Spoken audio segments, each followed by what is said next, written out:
Welcome to vidonko.com। আমি সঙ্গীতা, তোমাদের ম্যাথসের teacher. চলো দেখা যাক কি প্রবলেম আছে সলভ করার জন্য।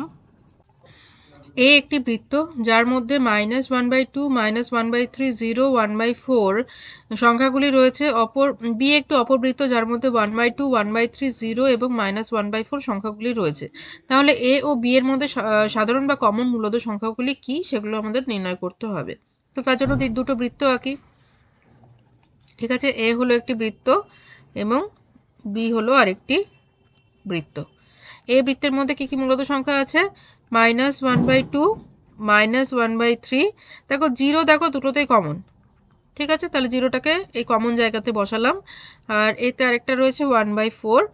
এদিকে আছে 1/2, 1/3 আর -1/4।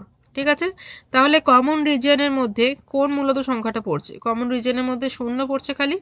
ঠিক আছে, 0 পড়ছে। ওকে, তো তাহলে আমরা বলবো যে কমন মূলত সংখ্যা হচ্ছে 0। তাহলে অপশন সি যেটা আছে 0, সেটাই হচ্ছে সঠিক উত্তর। Okay, thank you for watching vidonko.com। অঙ্কের আরও প্রবলেম এবং সলিউশনের জন্য আমাদের ওয়েবসাইট অবশ্যই ব্রাউজ করো।